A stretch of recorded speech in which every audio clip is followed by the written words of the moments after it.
Thank you for having me today to get a chance to present part of my research as a fifth-year PhD candidate in Arabic literature here at Penn. So, poets of the margin have a special place in my heart as a humanist, as a literary scholar, and most importantly, as a stateless woman coming from an Arab wasteland. Modernist Arabic poetics has always contended that language and ethnicity are interconnected. This can be seen as corresponding to the identity politics that governs the literary reception of texts produced by minority poets and prose writers. To gain recognition as valid representatives of Arabic poetry, minority poets with various linguistic, ethnic, and geographical backgrounds must assert their linguistic kinship to Arabic. So in the case of the poet I'm discussing, who is Syrian Kurdish poet, I thought to myself, he might have said to himself, go claim kin, Salim. Yet the requirements of Arabic poetics may have deeper and broader roots, more specifically linguistic roots, than is commonly understood by identity politics discourse. It was in this context that once an eloquent Bedouin exclaimed, "What have non-Arabs to do with Arabic poetry?" So this is the actual question that I keep asking over and over again. This intimidating statement suggests that a non-Arab poet is unintelligible and therefore is not endowed with the means of Arabic language to compose poetry, I believe, the only artistic forte of the Arabs. So who is Salim Barakat? He was born in 1951 in a marginal city in northeastern Syria. So as you can see here, he comes from this area. It's called Qamishli. And this is like the Arabic word for the entrance of the city, actually.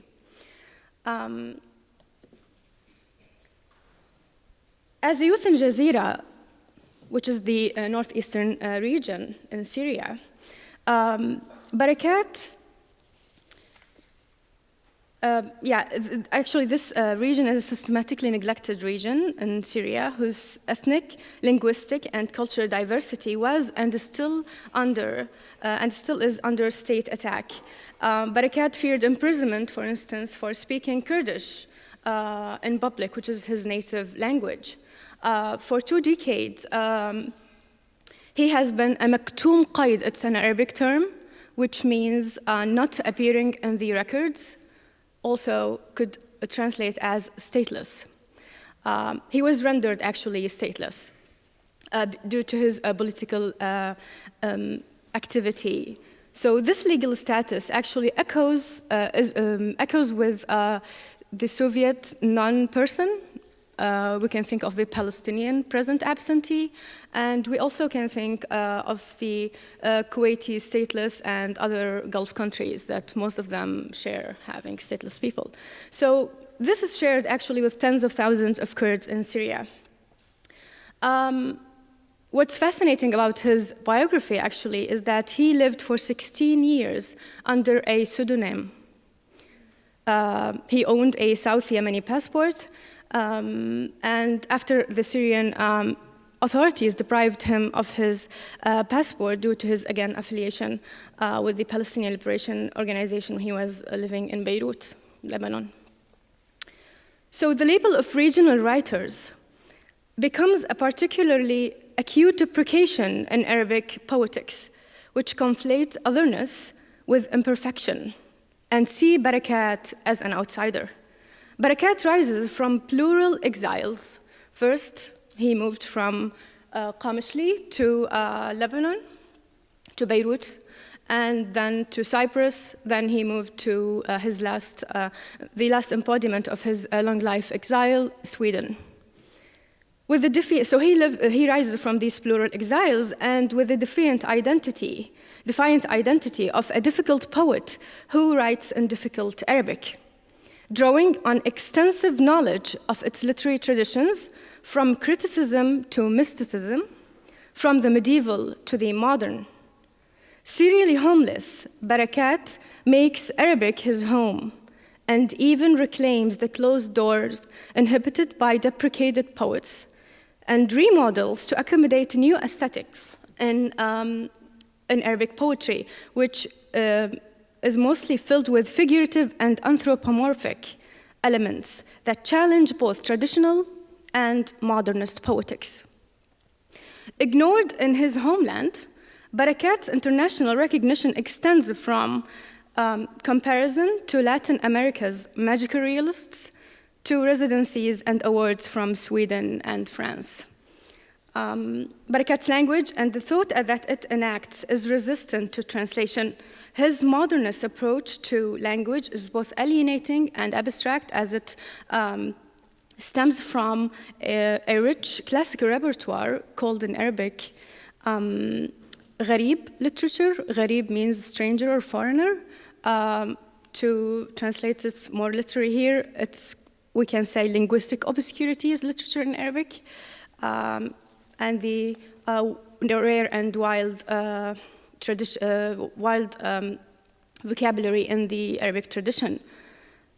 And one of the brilliant scholars in the field, the Arabist Yaroslav Statkevich, tells us that, I quote, "Modern poetry creates itself, as it were, in the wild of language, not otherwise," end quote. So Barakat's poetry, although he's one of the major exponents of new forms and new aesthetics like form and language in Arabic, he is still understudied. There are few studies, but not that much compared to other modernist poets in Arabic. And as a result of this omission, scholarship endorses a narrative that characterizes Arabic modernism as mostly dominated by advocates for a simple and concrete brand of modernism, or by poets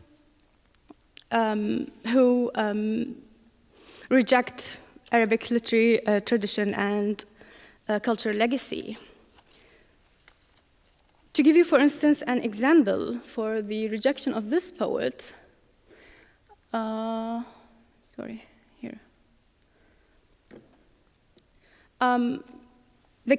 Salim Barakat, for instance, wrote a poem called Union Kinship that outlines his lineage poetically, and he uses violent terms like bloodletting. And you can see here, I got some pictures from interviews with him online. For instance, he uses here he has fascination with guns and also knives. So this personal hobby turns into, because he has a fascination with hunting too. So my question is he hunting for poetry as a grand metaphor? Because you can see he's reviving the genre of hunt poetry, which is very popular in Arabic, in medieval Arabic literature. So he's telling us that I am, as a modernist poet, an extension of my tradition. So he's against the break with the tradition. So to conclude, to explore Barakat is to explore core questions of the post-colonial world: language, culture, and identity, inclusion and exclusion, regional, national, and world literatures, state power, and the power of the pen, all of which bleed into his works, from memoirs of his life back in a marginal Syrian town to the rich and varied experiments that are his gift and challenge to modern Arabic poetry. And